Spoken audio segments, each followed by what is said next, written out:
Inspired from James's live today. It was very, very good. I felt that you approached the whiteness in such a white, beautiful way, and it really enabled me to understand like the lack of pride that I have for being white.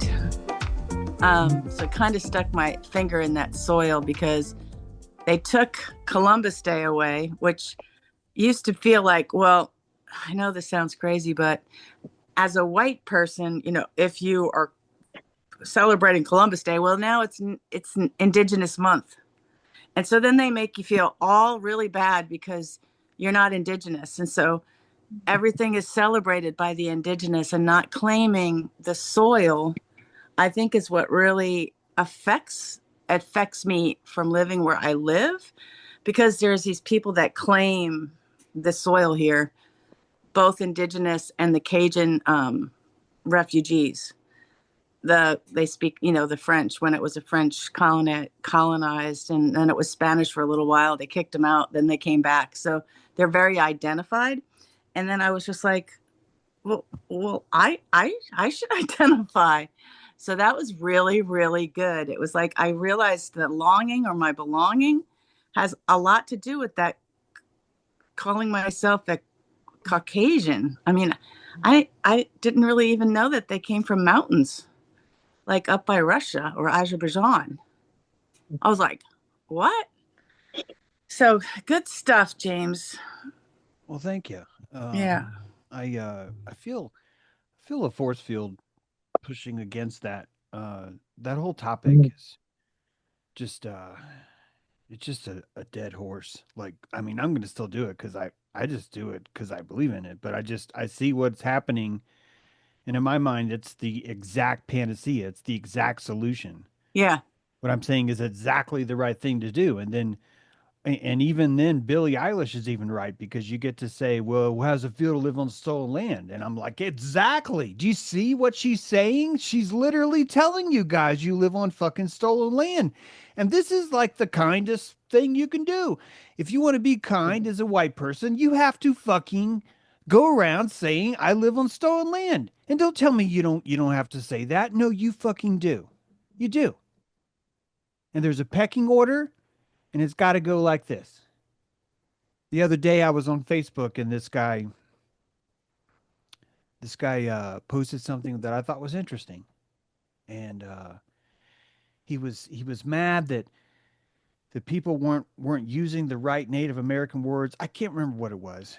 But I went in to tell him something more because I just learned this 7 months ago. I don't know, maybe 2 years ago. I just learned this and I was like, holy fuck. It's right there. As you know, the word Sioux is sort of a derogatory term for snake. And the French said, those Sioux, you gotta watch out for those Sioux, man. Those are some sneaky snakes. Those are sneaky snakes. And that's derogatory term. And then you would think that the very last people that would embrace that term would be the indigenous fucking Sioux tribe, the current indigenous Sioux tribe today. You would think that that's the last thing they'd say. You would think that if you were to walk in there and say, hey, are you guys the Sioux? They'd be like, "Don't you call us that? We are the Inutchucky." It'd be this really harder name, kind of like Haudenosaunee, where and then you want to learn that harder name because you're trying to understand the culture. And then you go to the Sioux's official government website, and the biggest word on the page is Sioux.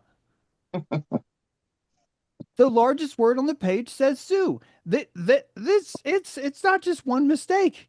It's every other paragraph, and we are the Sioux Angala Onondaga Sioux, and that word is fully embraced. And I was telling this guy, this indigenous guy, that was, I think he was mad about the whole stolen land thing, and I was telling him, well, it's interesting that the Sioux actually embraced that name, and he saw my profile picture and said, you need to get educated. You and your fellow white men, you don't know shit about history. You don't know shit about this. You got no business talking about this because you don't know what it's like. I am Lakota. I am Lakichi. I am Lakuka Ba. And he started saying all these sacred words that I don't know. And of course, the dude's fucking Lakota. I got zero beef with that. I was talking about Sioux. Mm. I was telling him something that I found interesting, and it's the same way African American culture says nigger please. It's the exact same magic. It's the exact same psychic, sort of like, no, no, no, no. That is our word now, bitch. You're gonna regret calling us Sue. It's a different sort of ownership, right? But because I'm white, I don't get to even have that Mm. kind of relationship. Now, hear me out. This was no skin off my back. I've had this encounter on the red road. This is a red road encounter. You're dealing with someone who is uh, more socially Native American than you are, and he will out trump you in a crowd of jury of your peers every time.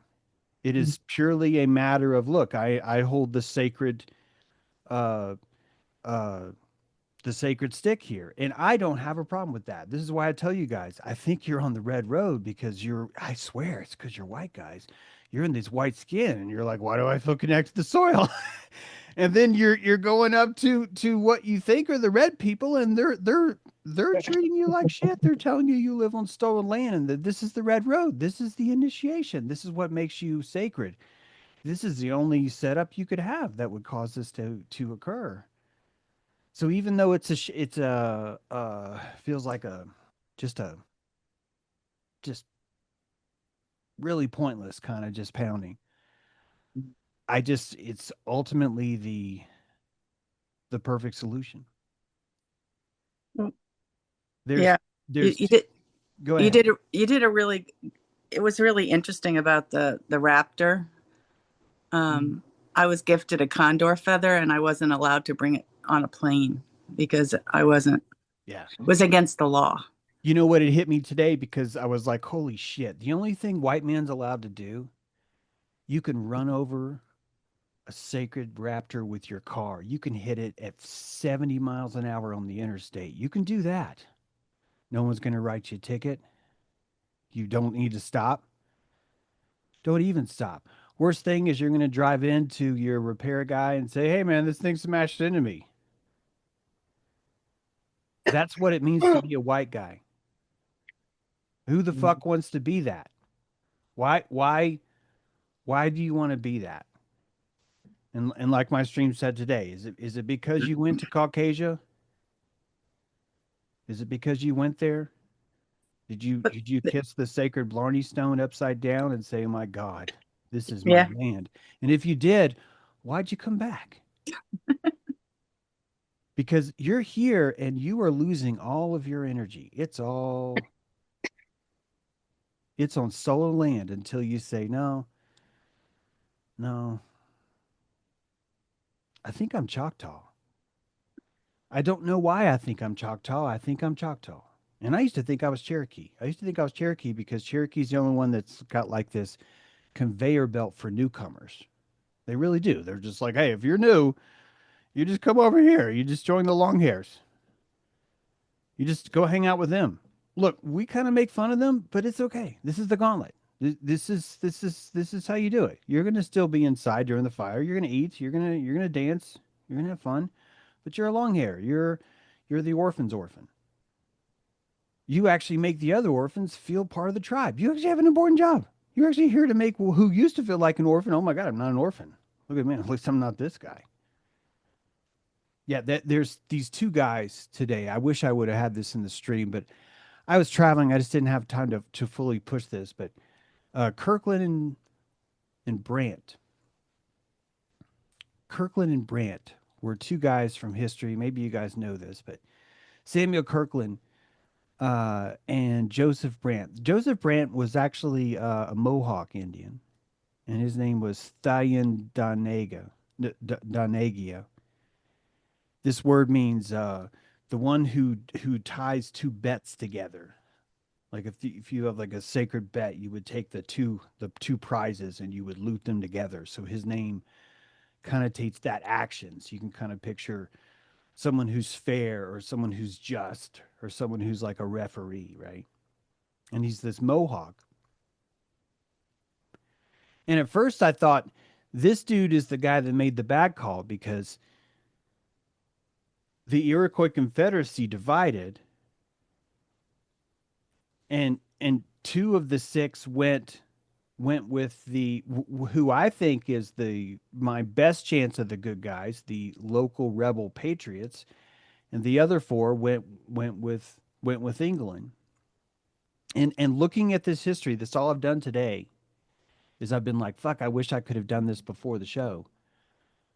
But reading that history, you can compassionate both. Both of them were righteous, just kick ass dudes that were just wanting the best for Turtle Island. They didn't know who to side with because ultimately I was putting it to myself today. I was like, look, you either need to choose the Watiko's grandson or the Watiko's grandfather. That those are the two choices, right? You're either going to choose the local patriots Mm. who are complaining about taxation or King George. You're going to either choose General George, the one you call Conotakarius, the one who burns villages, or you're going to choose King George, the chief who sent the one who burns villages here.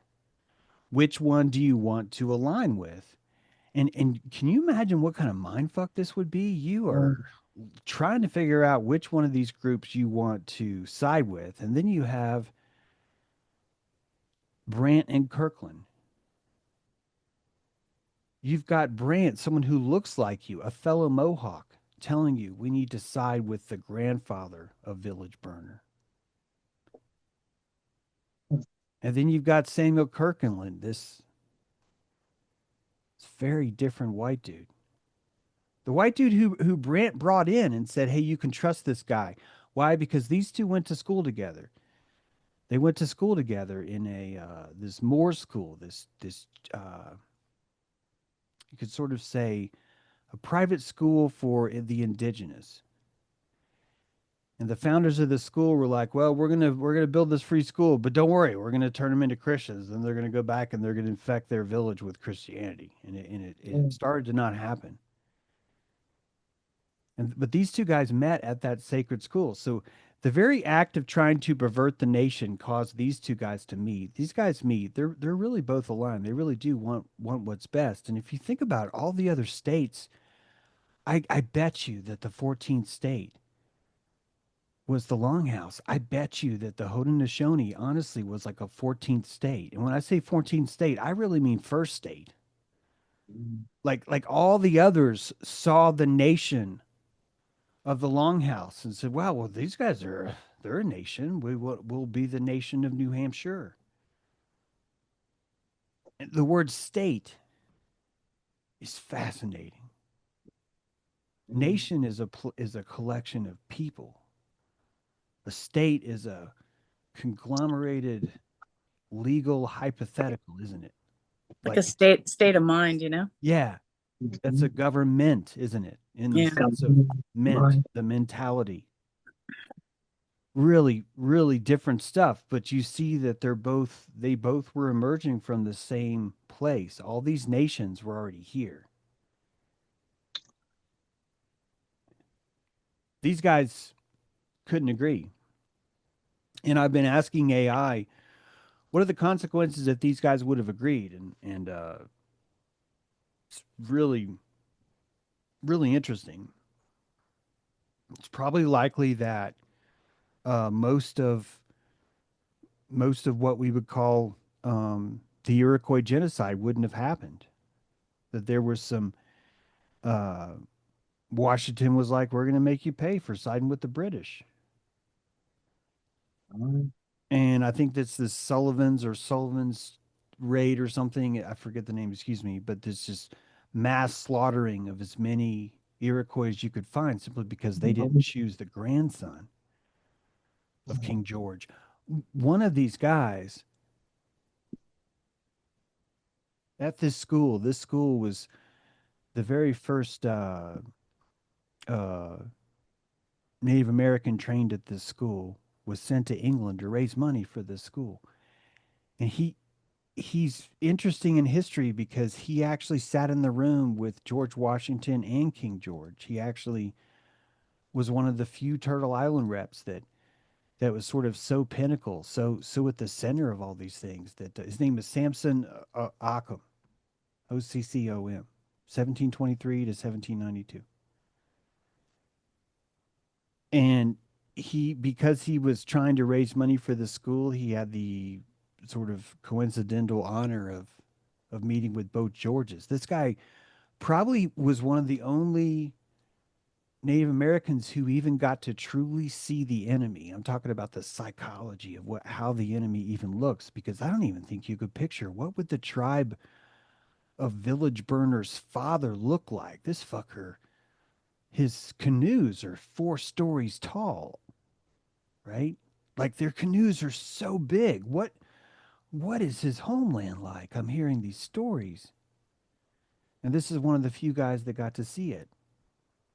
Imagine getting on a boat and crossing the ocean and showing up over there. It'd be like going to like like being an alien. Yeah. Yeah. You'd be seen as a novelty, which would be it would feel like reverence. I don't know if you would fully recognize exactly what it is. The subtlety of the culture may not show it off, but you Mm. get to see the complexity of this new kind of predator. And that's why I can't really fault either of them, except for it's too bad that they could not have agreed.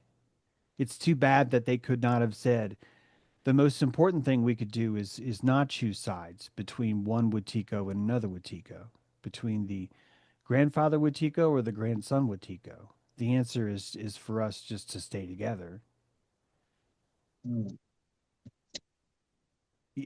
There's no right answers. I mean, in order for them to stay together, you would need to bridle their sovereignty, wouldn't you? You would need to have a revolution inside the Iroquois nation where they kill each other. And the profound thing that I think we forget is that when the Iroquois were vicious when it came to raiding other nations. That's why you know their name. They were very into we will grow, we must grow. Half their population came from the Huron. The Huron's just like, well, you guys leave us alone. And it's like, no, we're going to eat you. We're going to eat you. And So capture the women, you know? yeah, it's a minor form of that kind of theism. Trying, yeah, and the whole point is we're not here to capture you to kill you. No, no, no, no, no, no. No, you know that if we capture your flag, this is really how it worked. If we capture your flag, you're on our team now. That's the game we're playing. And it's a serious game, but and this is if you think about what animism is, this is probably the mentality. This is why it was kind of easy. I'm just saying to just adapt to a new tribe. You might picture that you would spend your whole time like holding a grudge, carrying this sacred, tomahawk to avenge. There's not a lot of stories like that. It's more of like, oh, you beat me, good job. It's kind of like how China, you hear China when you ask China, aren't you worried about America going to war? And all the fuckers you hear from China are like, we just hope that America will get better at fighting because we really want a formidable opponent. And you're just like, oh fuck, oh I wouldn't expect an answer. I wasn't expecting that answer.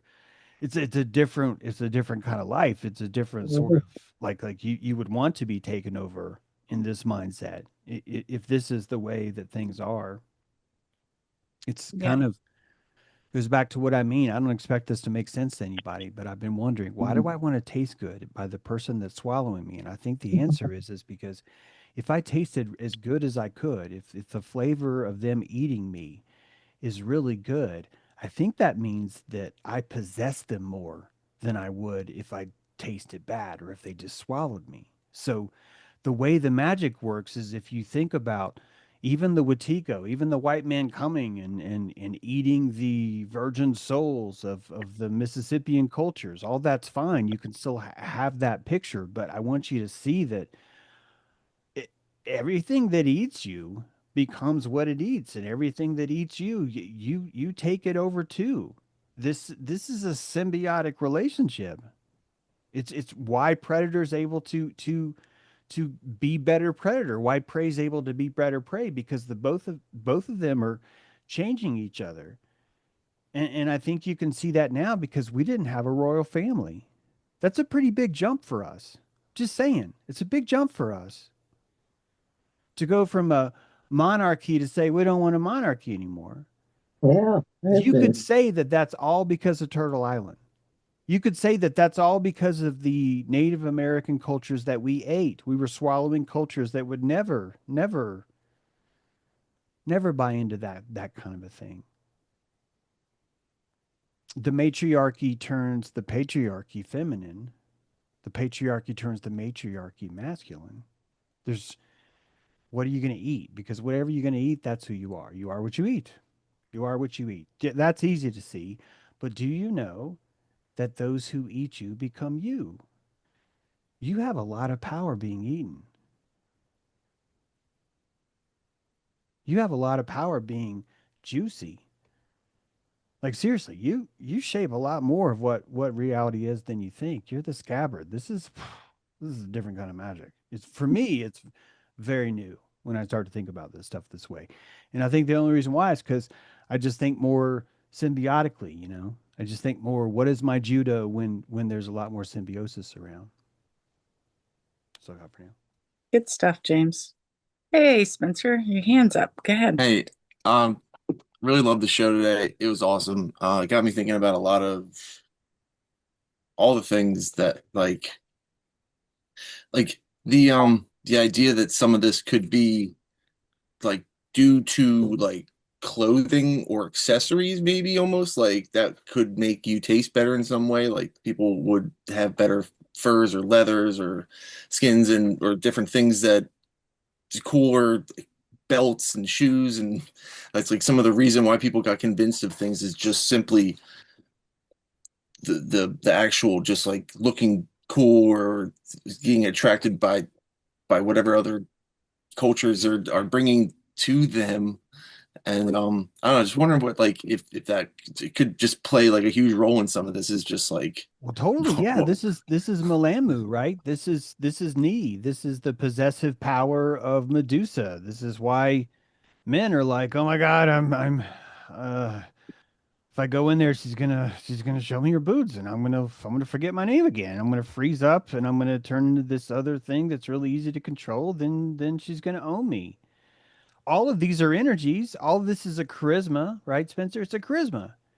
right. So if you're eating a highly charismatic prey, you are highly charismatically feeding yourself. You are feeding yourself an entitled appetite of look how charismatic this, look how scrumptious this is, you know? This And is then like the I was going back and forth with AI about stuff that it was told to me it's along the way, like, you know, my on my mother's side, they're Wyeth last name. And at there was like Nicholas Wyeth that had came in like the 1640s they have record of. And it's like at what point like and even AI is basically like there's a really kind of low chance that like only white people would be with white people from then on, only from Europe.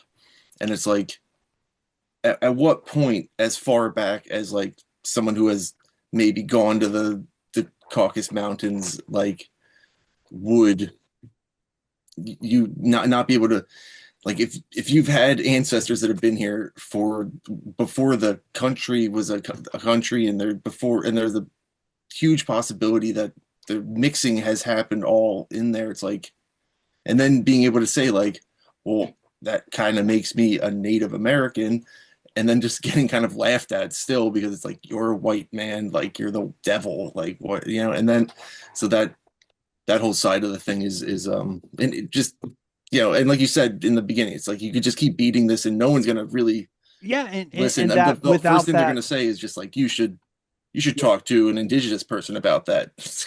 without that shame, without that very very tangible electrical feeling that all of us can describe. All of us know it. I didn't even have to describe it. I'm just like, and you guys, oh yeah, I know what it's like. You already know what it's like. So you're feeling a viable, real electrical feeling, an electrical feeling that either you've created yourself or you've co-created yourself with society, and that we can stop at level 1 everything's evil. Let's find out how this fielding is here trapping you. Let's find out how it's hypnotizing you and causing you to commit evil on behalf of a secret underground overlord. That's level 1. Level 2, how is this serving you? How is you having this fielding yourself, possessing you, calling you stolen land, giving you permission to feel guilty all the time? How is this serving you? Level 3, how do you enjoy this matrix of people arguing over level 1 and level 2? What if you could just sit up here at level 3 on the food court and just people watch and just notice how these people are interacting and using these things to signal each other, to find each other, and more importantly, to probably wait for another journey, probably wait for something else. There's nothing intrinsically or originistic about white skin coming from a certain area in the continent. Race doesn't work that way. You guys probably know that. You're looking at uh, a blank slate atom, an atom that emerged through what 37 different varieties of hominids right now. I mean it's counting. The latest one I was reading about, this Naledi, hominid Naledi, it's like this 3 or 4 foot tall human, human, living its entire life mostly underground, dragging its dead 400, 300,000 years ago, dragging its dead into the back of the cave, raising it up like 20 meters, like on your belly, dragging the dead body further back than a 60-foot drop, and then lining them up family by family, maybe. But like with care, this is not like a Wookalar drug these things back to the cave and ate them. This is 300,000 years ago. These guys are burying their own dead, not their own poop. They're burying their own dead. This is a very, very complex thing happening here. And those guys are 3.5 feet tall. You saw them now. You would not be like, hey, that's me. But that's you. Who told you the word Caucasian? Yeah. Because that's where you're Right. from right now. It's You know, not I was that you're thinking, from Caucasian, but you're from the people who gave you that word. that's That's right. where you're from. You're from a theoretical idea that's inside a book. And you can plant roots here. A book's a dead tree. It's compost, laid out, bleached. It's got ink in it. There's nutrients. You plant roots in that book, and now as long as your name's in the book, you are valid. You've been validated. So this is clever. This isn't even something to be ashamed of. It's something to go, wow, look at that. That's some fucking black magic. I could turn myself into a phasm. Hey, I wonder if I can put my roots back down. There's I was reasons to be terrified of that too. Go ahead. I was just thinking about the 23andMe, and Clinton sent a video on a lizard being tested, and it had all this like genetic, where it was from. And I was thinking, it's another level of like, I'm a card carrying, whatever that is. It's like to prove that you're from here. And like, even like people that are doing all that lineage, like proving where are they from. I know that the Mormons did a lot of work on where that lineage is, and Salt Lake City has some of the best records of how far back people come from. you Yeah. know It, it's it, pretty amazing. And I was just like, but why do we have to prove if you were born here, first generation, you're from here? yeah. It's if you wanted to go down this evolutionary train, and again, I remind people evolution is not a theory of creation. However, if you wanted to really trace back, well, where am I from? Then you would just follow the bones, right? This makes sense to follow the bones. And if you follow the bones, just like some people decided I'm going to stay in caves, I'm going to be 3.5, 4 feet tall. Others decided I'm afraid to be here. I'm surrounded by others that, quite frankly, are more violent than I am. I would like to learn how to run away. You start to pleomorph into a creature that can run. I really recommend McDougall's book, Born to Run, because it's giving you some very vital archaeological data that's telling you, wait a minute, this is where I'm from. I'm from my pleomorphic desire to live in a certain way. Some chose, I will learn to strike rock harder than you. I will learn to hunt you in my sleep. I will learn to eat your children. I will never cook with a fire. I will eat acorns. I will digest like a cow.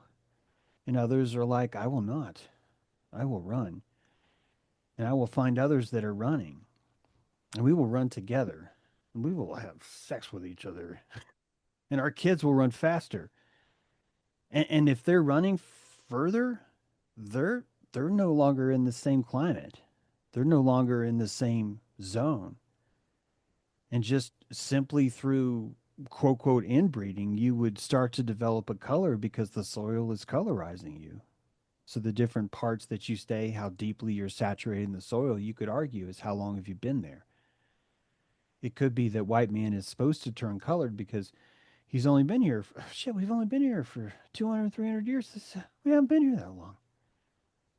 And so in a way, we already are coloring. We already do have. We've invented hamburgers and hot dogs. Like we've got our own palette. We've got our own colors. We've got country and Western music, for God's sakes.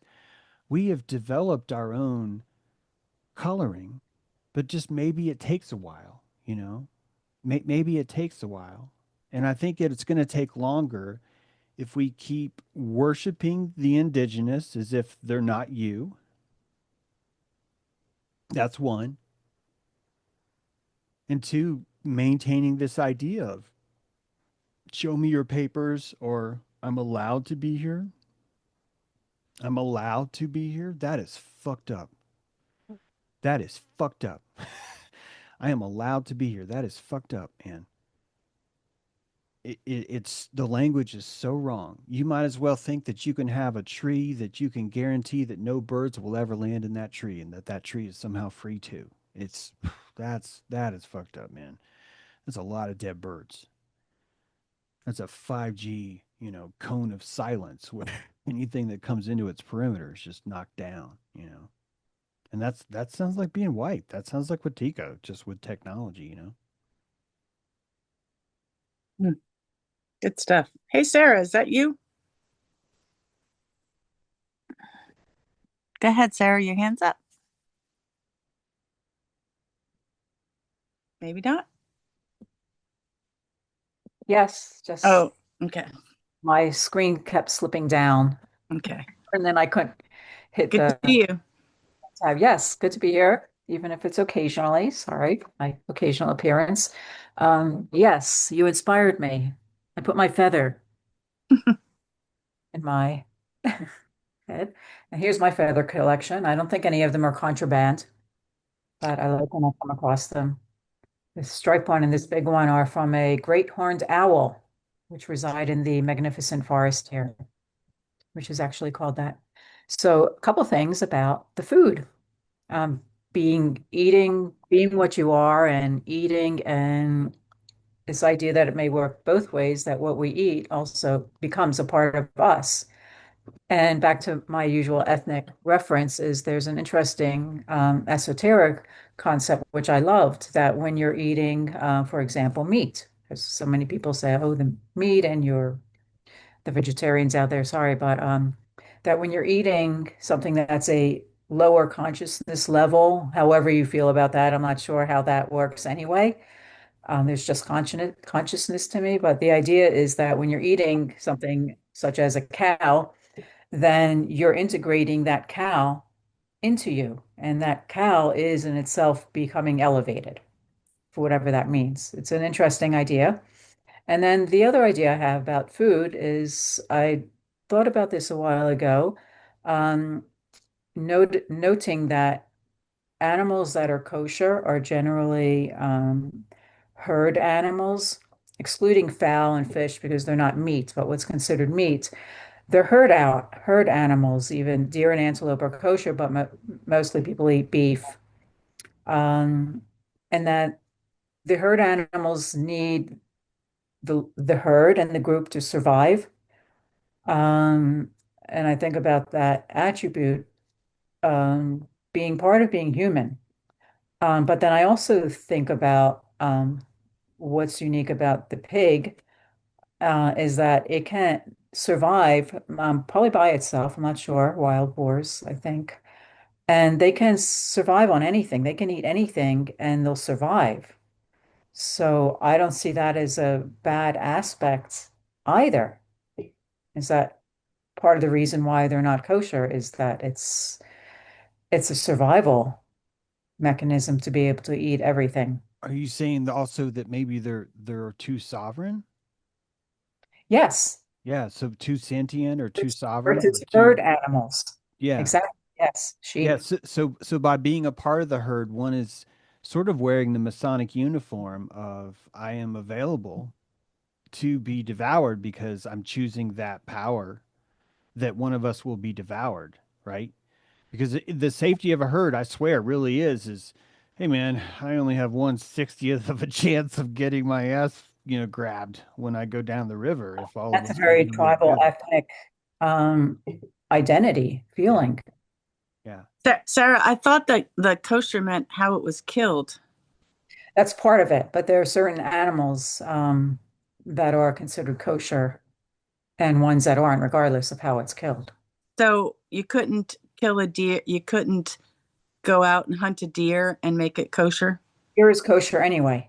The animal itself is kosher, but it has to be slaughtered in a specific way, and the internal organs and everything have to be perfectly intact. The Interesting. sciatic nerve has to be preserved, correct? I think that's Yes, one there's of one nerve in the thigh that has to be removed. That's in commemoration. I think it's in commemoration of Yaakov, Jacob, having the battle with the angel and coming away with an injury on his thigh. yeah. The sciatic nerve also would sort of connotate like a certain kind of consciousness, Hmm. and that the experience of that consciousness is really interesting. The the entire consent ritual. Um, I was just thinking a bunch of Hasidic Jews out hunting deer. It would be The funny. They're definitely you here. know, the pig, a domesticated pig released into the wild will rewild itself in like 2 weeks. Oh, interesting. I was just going through some stuff, and this was like next to me, so here. And I saw a dead wild boar. There's a lot of wild boars around where I live. And I asked the hunter people, and they said that it has they don't taste good. I think because I don't know what they eat, so that it's not as better. It's not as good of a meat. Maybe you'd have to bring it back in and domesticate it and feed it certain things to make the meat taste better. I wonder what that is because in many places there is wild boar. I've been to a restaurant in Germany, I remember, and there's wild boar in the menu. Maybe Louisiana's got not good food for them. I don't know. Okay. Maybe they're not really wild enough. Oh no, they're wild. You can get gored in the woods. There's a Okay. lot of them. I don't know if they were native. I don't know if they escaped off a boat or something. I love your hat. Thank you. I was wearing it for my regalia. It's Lundi Gras and it's President's Day. Hi, everybody. And aren't we going into the fire horseradish today or the We 17th tomorrow? So it's it, starting. it started. The wave is starting. That solar eclipse has already hit my ass. Has it hit yours, Renee? Oh, I don't even know. I don't even know what's going on. I'm just like I gotta lay down again. Yeah, that's What have I done today? Oh my gosh, what day is it? Yeah, it's been kind of a rough roll. Um, but that's to be expected as you pull out of a snake move into a running horse. But again, I think this momentum has been, we've been feeling it. I don't think we have to catch up much. We're kind of there, like at the pace. I feel like we're running with it. There's It's a really getting run there's a over. Saturn and Neptune conjunction too I that know. apparently hasn't happened since '89. So it's like some something that hasn't happened since '89 now, and we're moving right into that by like the 20th. Yeah, I think in 1966 was the year that it happened, the summer of love. Mm. So we're having a lot of like astrological things. I'm not sleeping. I don't know if anyone else is having a wake up at 3 and not go back to sleep. That's kind of my norm, but it is. But yeah, so now other people are up at 3. Hello, everyone that gets up at 3. I am also up at 3. So at least we're like staggering as we go across, Turtle Island. Yeah. We get a nice stream of just like we're up, I'm up and I'm working it and doing as much grounding as I can, and as much resting and as much kind of like lollygagging too. I feel like I need to be kind of lazy to get. I'm not even sure what's going on, but yes, I feel the current is definitely a new one, and I gotta do some more stretching, I guess. Well, speaking of awakening, I when I was researching that Moor's Academy, that school,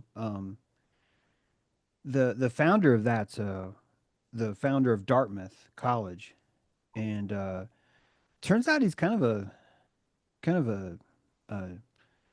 drunkard and a piece of shit, and did some bad things to that guy I was telling you about, the with the interesting name, the Occom dude. Where is it? I wanna get his name right. Occam's razor. Well, that's the closest I can remember. I just told you about it, but Yeah. it's on this other slide. Here it is. Samson Occom, Occom, and he's the guy that was sent to England to raise money for this school, and he raised like 20,000 pounds or something. It was like a lot of money for then. Because he was a novelty. It's a freak show.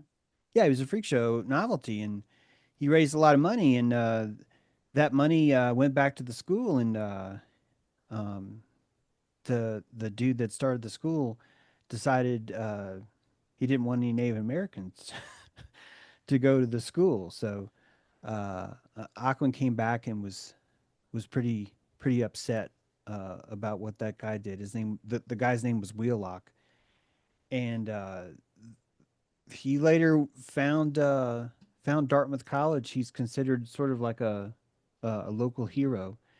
And there's a mural that's finally been removed from the cafeteria at Dartmouth of him riding into town with a giant barrel of rum, and he's getting all the local Indians drunk and taking over, uh, conquering them. And it's so just like blatantly out there. But this is Dartmouth. It's like how did I make it this long in my life and not have that history of how Dartmouth even started? They tried to say that Occam was a founding father of Dartmouth, and it took years for his ancestors to be like, man, you can't fucking do that. This guy hated. He didn't like what happened. That the very resources that he was raising for his own people were taken from him. Just classic kind of stuff there. And do you trust Village Burner, or do you trust the king of Village Burner? Can you imagine what kind of hell that was? And imagine that hell's coming from people that are highly intelligent, that need you, that need your tobacco, that need your agriculture, that they would not even be able to survive here had you guys not already conquered all the techniques needed to even inhabit this land. Or pilgrims are putting in there, yeah, we found this corn. It's like, you didn't find this corn, okay? This is a giant cache of corn. It took like 8 months. You didn't find it, okay? Stop I'm putting thinking that about down, you know? I'm thinking about the psychology though. Think about people that didn't know what it was to not share. I Meeting don't a person that maybe like maybe they didn't share, but Isn't this the origin of Thanksgiving? This is what I mean. yeah, They ate us, meaning I'm Native American Indigenous, so you got to follow what I mean when I say the us.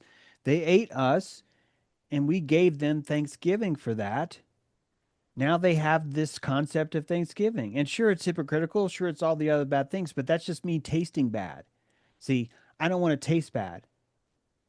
I want them to really sink into Thanksgiving, to them to really feel like, hey, we should be giving thanks, because if they're doing that once a day for a year, that's a whole hell of a lot more. That means when they swallowed us, we changed them 1/365th. We changed them. That's right. And now it's Indigenous fucking month. That's right. That's So wonderful. our digestion is still going, Lori. Yeah, that's We are right. still being digested. Mhm. And we can still change the flavor of what we taste like, you know? And I was thinking the other thing is they came in with all of this regalia. It was a different type of regalia, but it was a regalia. It could have been hard, like crude, or they had metals. They had things that they had never seen before. It was like forms of magic, really. Oh God, the gunpowder, Right. So the you're like looking at rifle, the field rifle. Holy shit. that's a form of pollination in the other direction. Think about, yeah, exactly. Think about how amazing that was to see someone not just command a fire stick, to literally ride a horse. That I've told you guys that before, but you know, man ate horses for like 30,000 years. Like they just ate them. It took 30,000 years for one guy to go, "Hey, me have idea. See shape of horse? Me think legs fit on top of horse. Me think me ride horse." Now people are just like, I don't know what you're talking about.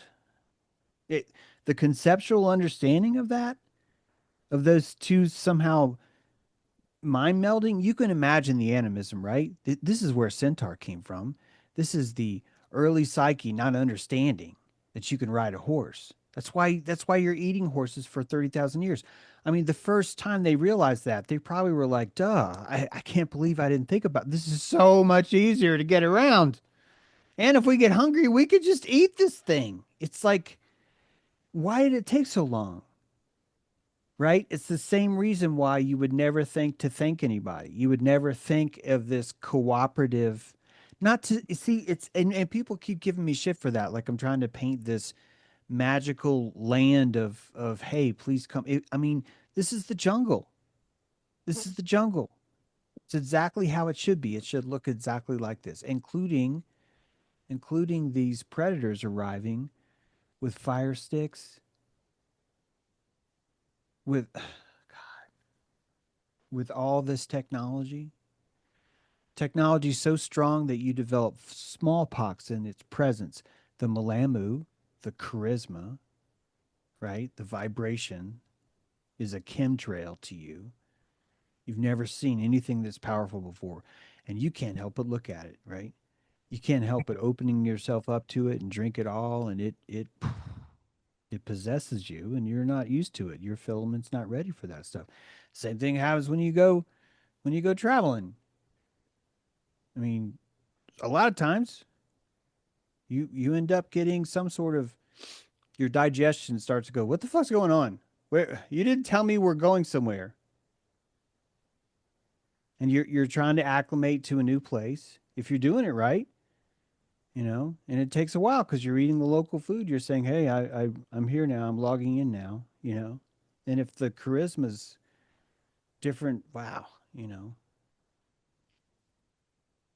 Yeah, I have a friend that was is a Mormon, and big in Salt Lake City, like elders status, and they had their great grandfather's journal on how they crossed. I think he was with John.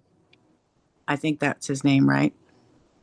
And I was just thinking about what the consciousness is to get in a wagon and just go off into this. You heard stories of these native people, and their consciousness doesn't match yours, and you're already altered, and you're going on this. I don't know. I mean, I've been on some journeys, but I can't imagine a journey across an ocean into a land that you only heard stories about, or the guy that is a native and is going to raise money for what he thinks is a good cause, and he goes over to that foreign, just on his own by himself without any other supportive consciousness. I think that we're kind of in that kind of territory now. We're having this evolution in our own consciousness. That's how I feel anyway. Like we're in this almost uncharted territory because every system is breaking down. Everyone. There isn't anything that isn't beautifully just kind of exposed. Like, it's just, Like a piece of corn yeah, being pulled away in the husk. yeah. It's intense. Well, InGen, I think about how natives were referred to as Injuns. Engines. Mm. InGen. And I thought InGens, in generations. I typed that in today. And you don't, I don't think you just claim to be now. You have to earn being part of the soil. You have to earn it. So I can see how there needs to be and should be, and Gaia does require some type of like intimacy with the soil that we've distanced ourselves from very far. So I think it's going to take some time to get into even deserving to be indigenous. I think it's very individual, but I think you claim it. And I don't think it's what it was in the past. I think it's going to be something new. So it's a fusion of sorts, and we've always been a melting pot, but have we ever considered our individuality to be an ingredient in the soup? Yeah. But it was interesting that that the white chiefs were referred to as white chiefs. I was noticing that today in your show, like, where I am white bear, and there's white right there and being called white bear. So Yeah, even that albino polar, Yeah, even this guy Occom, when you look at his lineage, let me see here. Show you a picture of him. When you look at his lineage, then you're like, well, he's supposed to be Mohegan. Well, he is Mohegan, but he's got somebody white Mm. got lucky one night, and it's a matriarchy, so you know it has to be that somebody banged his mom or his mom's mom, and it turned out that they were settlers. His original family, because I wanted to look it up, his original family were settlers from Denmark that arrived to the Iroquois Confederacy and built a settlement on the outer edges of town. Just built their settlement there. And after a while of just being there for a while, people started just calling him Mohegan. Why would they not call him Mohegan? You're living next to the Mohegan. They're not running you off. Your mom got nailed by one of them. You're raising kids around. You're living in the park. You were the nation. That's all it took. There's citizenship. This is the only thing you need for citizenship. Are you sleeping here? Right? Are your kids sleeping here? So you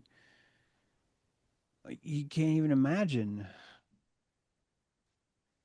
It's a blitzkrieg there. This I meant to tell you guys. This was like the first or second Great Awakening. This word you hear with QAnon is a very old word. And there's these different eras in time that emerge where people are overcome with this massive burst of enlightenment that causes them to dramatically change or alter the course of their lives. And the only thing that's been close to be calling it something is this word Great Awakening. It's a lot of times considered a Christian phenomenon, but that's only because you're looking at it in a Christian country that has a context for a conscious psychological blooming period. if you look at the Declaration of Independence, that is a dude's dropped acid. I'm just saying that's the biggest acid trip. If you look at the psychology that's in that document, that is some woke fucking words, man. That is serious, just especially for that time. That's that kind of great awakening that powers that. This Moor school's exact same thing. People were it reading about it, it reminds me a lot of Jesus syndrome. You go to Israel, I think they call it Jesus syndrome, and you're just you cannot live a normal life anymore. You want to live there, or you're so moved because of the Holy Land vibe. It's the charisma of it. It changes you. And I think when you come to America, you, as much as it terrifies you, you are looking at the jungle and you fall in love with it.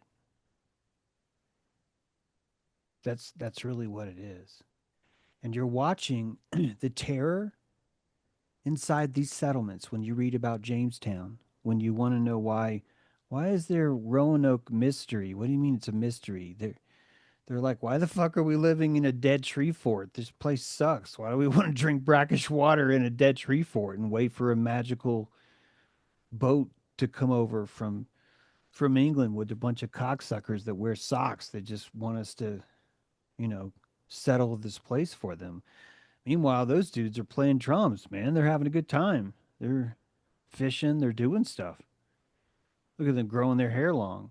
Why do you think Cherokee are like, this is how you advertise on the side of the road. This is how you say, come integrate with us. We literally are calling it long hair because we know that your rules are you're not allowed to fraternize with long hair. We know that inside your fort that you would kill each other if you were caught fraternizing with long hair. So Cherokee says we're going to open up a new clan called Long Hairs, and this is for new. How could you not be advertising more for integration? How the fuck can we get away with calling the history that we think we fucking know history when clues like this are dangling? They are so obvious. Like, are you kidding me? And you read, long hairs have no parents. Long hairs are expected to make mistakes. Long hairs are purposely ridiculed as the anti-elders. Long hairs are the orphans of orphans. And you're just like, oh. And there's where all the Chief White Tom, Chief White Ralph, Chief White Fred, Chief White Philip. Those are all long hairs. And they look just like Samson. They look just like Bryant, that other guy. And the biggest key, the only thing that was stopping you from integrating is learning the language. And if you want to learn the language, man, you're going to have to go to sleep here. You're going to have to be here, right? That's really what it means. If you're going to learn language, you're going to have to gulp this water and drink it. You're going to have to really drink it. You know. Well, I was thinking about the return of that pattern, the 1966 pattern. And we're in awakening. Yeah, there was an awakening of, Yep. I was 10 years old and I watched, I couldn't imagine somebody like, growing their hair out and wearing these outrageous clothes. It was like, it was so radical. And it was like this kind of thing. It's just like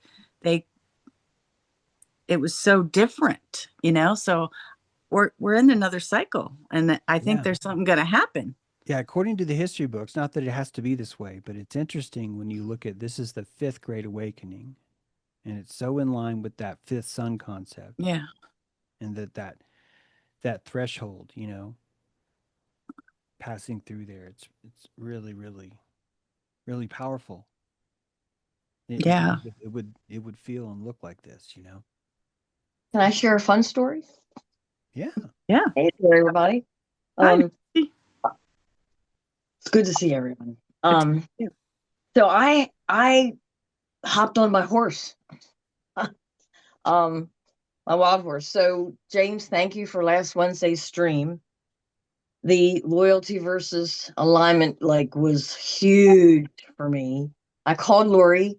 We had this freaking amazing conversation. And then throughout the day before dojo, I just kept sitting with it. There was so much there. And not so much, I was already getting my alignment, through just, playing with art and using just that. It was the loyalty. So things started to come into my view that I had loyalties to belief systems and I think you've even mentioned it, Lori, because I'm going to be 69. I have a cool birthday year, by the way. So it's 2/26 and it's year 2026 and I'm going to be 69. It's like all these numbers are pretty cool. So, but anyway, and I was like, oh my gosh, I felt like I was just singing and throwing off all these loyalties that were from belief systems. And so I think I told you too, Laura, I came to the dojo. I'm going to declare this, that I'm only going to be loyal to my inner alignment. Well, the next day, oh my gosh, I woke up and something had shifted. It felt like my pilot light was turned up a little bit and I wasn't really getting it, but I finally got that I was having more clarity about something. And I called my older sister. She's been having some autoimmune issues. She's been really suffering, and she's 78. Within 5 minutes of our conversation, she's like, Nancy, what's with this loyalty thing? People are just being loyal to things they don't even or not even understanding. And I was like, oh my God, James, true. Just that I, shared that with her, and we talked all about both of those things. And then she says, well, I had another woman cut me off. She said, I didn't want to stay, loyal to the camp she was in. So she just cut her off. And this is the sixth woman in 20 years that's cut my. Chrissy and I have a lot of similarities. If you can feel this, we have this charge and this, yeah. And then, so I've been pollinating her with these concepts, James, the observer and being able to catch your thoughts before you have a story she said, Nancy, I'm finally getting the observer thing you told me about. She goes, I can catch my thought before the story comes to it. She's 78. I was just we had a connection that, well, it was really brand new because she's where we are, but she's just coming at it in a different way. And then to top it all off, well, actually, two things. She says, and what about this scripture? You were saying, Lori, love your neighbor as yourself. We need to love ourselves first before we can love our neighbor. I mean, it was so magnificent.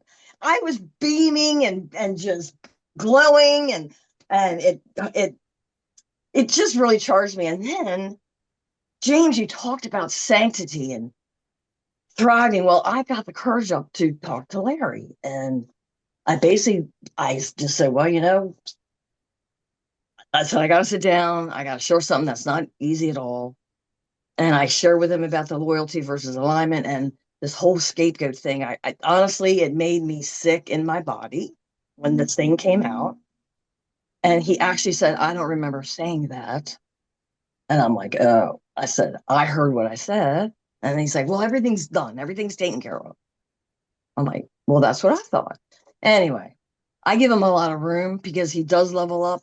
He has in 20. I don't even go there because I have no idea. But he's having some vitriol, but I just said I can't participate with this. It makes me feel ill, and I wouldn't do it to I can't participate in it. I don't know what that's going to look like. But even the frequency of it, I don't want in my life because it's just an old destructive mindset.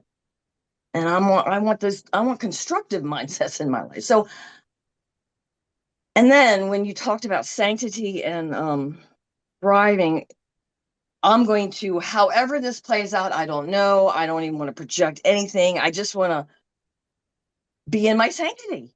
and do my art. And I've created some really safe spaces here. It's the first time I've had that in like freaking decades. So I'm like, I feel like the soil I'm in is so rich, and it's I'm feeling so much gratefulness and like magic. It's feeling like magic with my sister, and she's suffering. She has these. I'm so thankful for her because we've helped each other along the way. Like in 2020, we had to agree to disagree. Like for like almost 5 years, yeah, because we just were wrong. But we were still able to talk, and and anyway. So I'm like, today I'm exhausted. It's just been a few days, so but it feels good. It feels good, and I'm relaxed, and I feel safe. I feel safe with me. Even having like all this come, it's new and it's wonderful. So, and I wouldn't be here if it wasn't for you, Jane. It's just everybody, Jay. It's just it's amazing. It's like a miracle in a way for me. Thank you, Nancy. Yeah, that was a life-changing live that you did on that loyalty versus alignment. I got to share it in all of the groups that I'm in. And what I realized is I'm sharing things now just because I'm giggly about it in myself. I'm not trying to get someone to get it. And that's a whole different level up on on sharing just my own experience. And so I pollinate, you know, I got to see my ex-husband 3 times this week. And every time I share with him, he gets to have another level of, I mean, the lonely bliss work. I mean, that was kind of like, that level up with what it is when you're looking for someone out there to get what's in here, and then when you get that level of alignment, it's almost like you're grateful that the people that you're not in alignment with have left. So you flip the whole script on a victim to the people that are still, oh, that happened. And I sent that and I didn't get anything back. And I'm like, well, and so I got to pollinate that way in this dancing community. And a lot of the people in the dancing community, that's what they do. They're not trying to observe any consciousness. They don't have any shamanic, they don't have any of it. So I'm really not in alignment with the people as much as I'm in alignment with the joy of myself having the experience. So I think you shared a meme on, I don't know, one of your socials, or maybe it was on Patreon, but it was the person sitting on the train. I think it was somebody had posted it and you stacked it. And there was this person looking out the window of the train and all they saw is gray. And it was like loneliness. And the other person was sitting there on the train by themselves and looking at this window, and it was all like light, bright, and all this. It was like alignment with yourself. Like you can't get alignment if you don't even know what you are or what you even like. What's your alignment within your own truth of you, so I go to a lot of places that I'm not in alignment with, but I'm not trying to be in alignment with it. And that's what made it different. It's like, I'm not trying to be loyal to something that I don't have alignment with. It was just so clear and so good to practice it. Like, a lot of us can, if you come back into the Osiris model, that you're living inside the complex hallucination of your own body. So everything's true, but everything's just a true reflection of this, of every cellular entity inside of you, what it's doing. You can start to look at alignment as, I don't know how many times you guys have this experience, but since I've been like 10, I probably sooner, I've noticed where I've been in situations where I'm telling a group Here's precisely what is stopping some of you from not having a much better time right now. And I've I've offered that as clear as I can, and it's just not going to be heard. And that it not being heard causes me to become unaligned. And I think the world's broken because I have not been heard. And that proves that I am able to sense my own alignment. And it proves even more that I'm able to sabotage my own alignment. And it proves even more that I will go to the height of my creative genius to fool myself into not letting me see that that's happening. That I'm purposely choosing to not be in alignment right now. And you, this is, I think we romanticize our spirit animal. We think Silver, our horse, we think Silver can park himself. We think that Silver can feed himself. We think Silver is autonomous and has his own neocortex, and that's just not how it works. If you really trust yourself, then it's only because you've compassionated yourself and you understand that this spirit animal is just your fear memory matrix, just telling you what's the scariest thing in this vicinity. And you listening to that requires that you don't sit down, and your survivalism starts to come from you not being uh, perfectly aligned. You learn to stay awake by putting yourself into stress even when it's not there. That stress gives you a better edge. You survive longer. You get a thicker worm in the morning. You get a comma in your paycheck. Whatever it is, these are all very valid reasons to pull yourself out of comfort and place yourself into stress for a moment. And you've promised yourself that you're going to retire and that this is going to work out, and there's a pension, and hey, let's trust the government, they'll give you some of the money back. And it's adorable stories that we tell ourselves, by the way. And that this is just what your thalamus is doing. This is not the government. This is what the thalamus is doing. The thalamus is telling you every single thing that you present it is telling you it's not good enough. And you, if you knew that you're the one that set that up, it would blow the whole thing. The entire king's chamber would be, the illusion would disappear. You would see beyond the emerald curtain and you go, fuck, I'm there just pulling my own buttons. And you lose the magic of having a thalamus, of constantly telling yourself this is not good enough.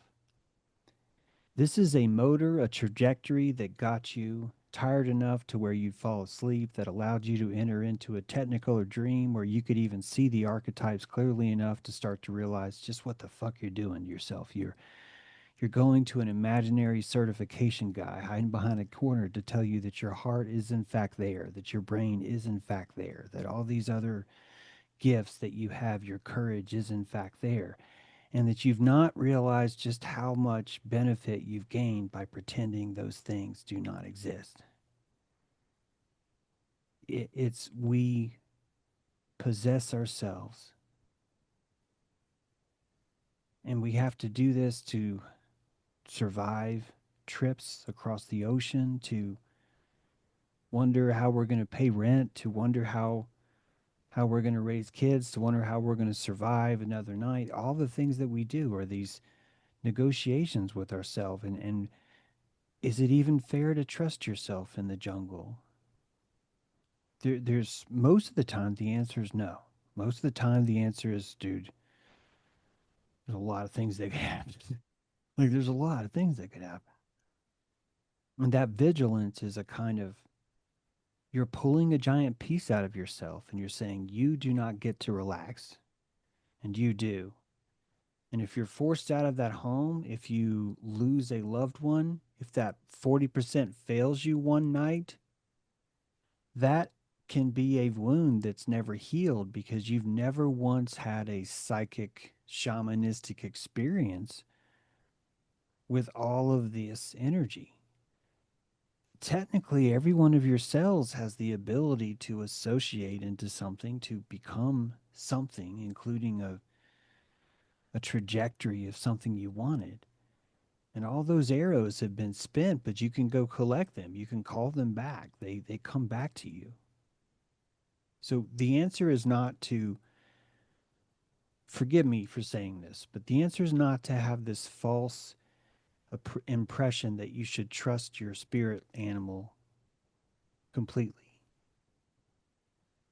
The answer is to collect more arrows to where you have enough to where it doesn't matter. You've got plenty of corn, man. You've got plenty of firewood. It's just you're fine. It's gonna be fine. Look at all this. I know those pilgrims stole our fucking corn, but that's one of 12 caches, right? That's one of 12, because just like the squirrel teaches us, you're like, stupid squirrel, you're only going to know where 1 out of every 10 of your acorns are. And that's genius. You've locked yourself out of yourself. You've told yourself, what was I doing? I should get some nuts. I haven't gotten a nut in who knows how long. I need to go get a nut right now. I need to go get a nut. And then you go do that. And then thank God your thalamus is able to tell you it's not good enough. So how do you gain that back? I think the entire answer, just because I'm a Neanderthal, probably the answer is you move the L5 spine this way, then you think these 3 colors, then you sing this song, and then you're there. Then you hold your mouth right. It's probably that easy, but until then, the answer is just to collect more calories, and all you have to do to collect more calories is in the scarcity game is you just have to stop dropping them. That's the only answer. Just look at yourself. You are shedding gold every second. You're just shedding it. That's why people want to eat you. You're a chocolate fountain, but you reek gold. People want to eat you. And you can just reek less gold. And you know what? People stop coming around. And then you're like, oh no, I'm not worthy. People are not cannibalizing me like they used to. Oh, my ideas they're too problematic because no one understands me. And you're just reacting because you realize, how much worth was I getting out of just people eating me?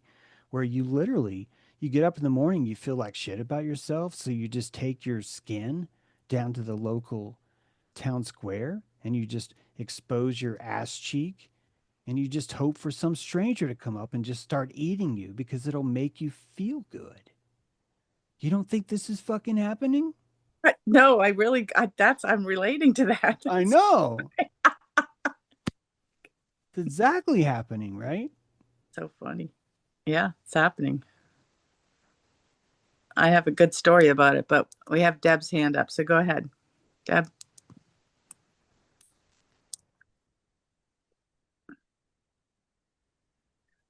I just wanted to thank you, James, that now I can be proud and say I qualify for DAR, which is like, I never knew that I could ever in my life tell anybody that I'm actually a daughter of the American Revolution and think it's an okay thing, because they're really, I don't know if they're still a thing in the South, but they used to be a bunch of hoity-toity, uptight ladies. Yeah, they still are. Yeah. I actually qualify for that one too, Deb. Excellent. And the Mensa thing too. That's in that my lineage. I wanted to tell my little fun story after last Wednesday. I forgot until I was reminded that I dreamt that you, James, like, were just rearranging my room. Like, you came into my room, you're rearranging it, and it was like the whole crew was there. And then it's, at some point, this is a very common theme in dreams I've had where, like, I just don't have my pants on. Pants are gone, and like you're like throwing me in the shower, and I'm just kind of like, the whole time I'm so not concerned about the pantsless thing than ever, and in such a way that like was very confirming of all of the stuff going on, where it was like I felt comfortable, like kind of just having it all kind of out there in a way where I was like this works by just getting up against the things. And like to my the thing, like the reason I even started kind of seeing you and seeing this whole thing is like, I mean, since 2018, I was making videos where I was just talking at the camera and putting them on Instagram and like just wanting to inspire or do something with my voice and my face. And then it's just the ebb and flow of like, I got attention. And then it's like, I obviously suck because no, I'm not getting the same kind of attention. So I got to try something else and I got to try this and that. And then I mean, it was literally 2 or 3 days ago I put out something where I just started sounding like Alex Jones at a certain point where I'm just ranting about all of the things and like it got the attention of like people that I didn't even realize were watching it and they're like, "Oh man, is he okay?" kind of thing. And it's like, the just the magic of that and like just the feeling that like just pushing up against that thing is the only thing to do really.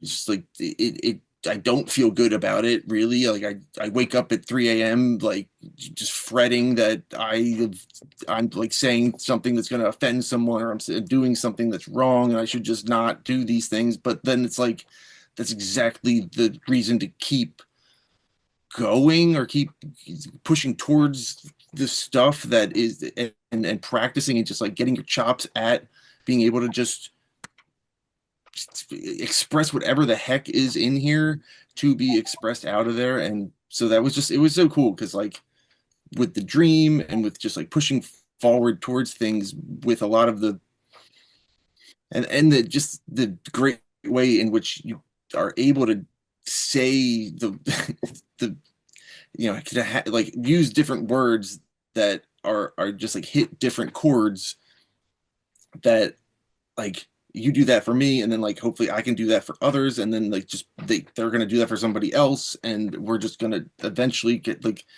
there is going to be some kind of like critical mass of us just all sharing our hearts even though our hearts are to some going to be it's going to give you that feeling that you don't have pants on. Basically, your heart is just going to have that feeling like, oh my God, like everyone sees me and wants to, you know, and the it's all inside of me is that the feelings of the not the notness of it.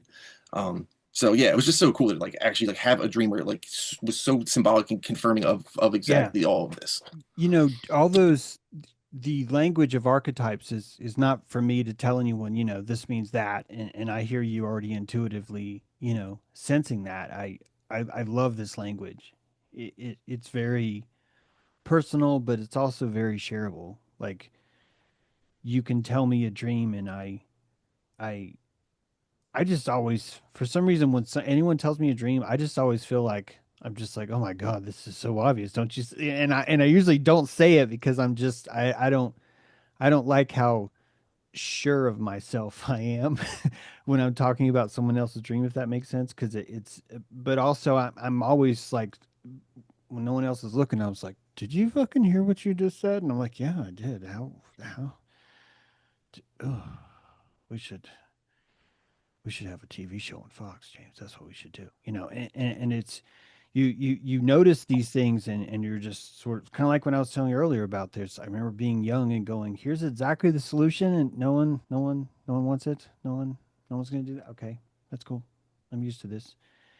You These are the only ways that you'd be able to develop your intuition. You would need the abandonment in order to find that that's even there, that that's even real. And for the first time, all of us have been given a Hollywood. We've been given the technology to broadcast to each other. This is a very special alchemical tool we're using. You get to busk. I would call it busking. It's beautiful when you're busking because no one has said I'm going to pay you to do this gig. No one's obligated to you. You can quit whenever you want.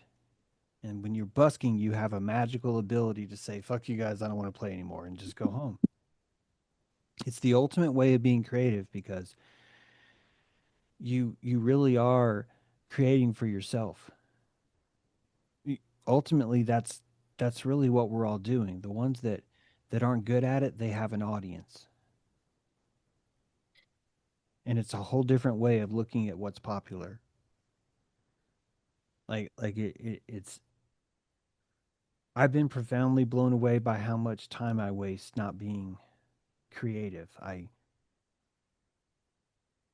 wish that I could share my contemplations more. I sometimes I think I should be streaming longer, or I should stream every day, and then it's just a constant battle of just no, shut up, or you need to have this prepped, or then I won't prep, and then people will say, "Well, that was the best stream I've heard." And I'm just like, "Fuck, what is it? What is the formula?" And the formula is always, how do I feel right now? Do I want to do I want to stream? And I want you to take that with you when you wake up at 3 at night. I want you to notice how special it is. I want you to notice that, wow, look at this place, this room. I wasn't here for a while, but I come back and everything's the same. I command this entire I can command this entire space while I sleep. All the things that I lay here are the same when I wake up. That's a very powerful thing. I can go to the refrigerator, keep the lights off. Let's keep the lights off. And I will go to the refrigerator and I will open it. I will get a glass of water. I'll feel the cold. You're not supposed to drink cold water. I know. I'll do it anyway. I will feel the cold water going down my throat in my refrigerator as I bask in the light of this thing that symbolizes my ability to place things in a time machine that will sustain me later. Like you're a living God that's been convinced that you're not. You've been convinced this is all mundane. You've been convinced that all of this is just trivial. And that's a special power that you needed, because I think it would melt your face off if you really saw yourself in the mirror. Like if you really could see what you're doing, and how much reality is being carved around you. All these things that are it's we're so much bigger than that. And these the dreads, the worries, the fuck, here's this, or I'm worshiping my tooth. I've got a chipped, sharp tooth, and I'm running my tongue around it all the time, and I'm just constantly like, "God, you stupid! Is this why this guy said, James, if you ever did meth, or is this? I bet I look stupid when I smile. Don't smile, don't smile." Or then I'll see someone in Hollywood, and I'm like, "God, those teeth look so fake. Oh God, I don't want to do that." And you're just all those are opportunities where I could really actually sit in the chop of that and be like, "Listen to this music I have in my head. What are your teeth about?" Then I think about the roots of it all. I just tap into the archetype of it is what I'm trying to say. I tap into the archetype of what are the archetypes on this mat right now? What are they? And there's all the depth you need. There's all the essence you need to bring yourself back to being a god are right there in the archetypes. In the not worrying about that your pants are off in a dream, like truly understanding the vulnerable nature of what this means, and the ripping apart of boundaries that used to be there before, that carried your sense of fertility, your sense of immortality. And like all these things that are happening are showing you this stuff. I was reading my mom's bills. She had like 70 grand in like dental work, and before I saw that, I was thinking about how my roots were so poor. And when I saw that when I saw that with my mom, I was like, yeah, it's everything's just so intuitively there. You don't even need to share it anymore. You don't share it. People are just going to deny that it's true. They're just going to fucking deny it, and then you're just going to get confused again. You can feel so good all the time, even in the misery, even in the God, my house has just been trashed, and it's just been overwhelmed last couple of days because I've been working on it, but it's also I'm just so overwhelmed because just everything is just fucked everywhere I look, and I've been telling myself, this is your first apartment, and it came furnished, and I'm in that magical 19-year-old realm, you know, where you're in that new apartment and you're like, hey, I got a cooler in the car. Fuck, I'll bring that cooler up. And then now you got a cooler, and you're just like, this is fucking awesome. Or you'll take a tree branch from outside and put a lamp underneath it. Now you got tree branch shadows on your ceiling, and that's all it took. You instantly feel, I am fucking home, man. I'm just like, I'm camping in this. Someone used to live here, and look at all this shit they got. And it's a different way of looking at it. It's a different. I'm saying this because I struggle with it. I really, really just sank over Christmas. It's very normal.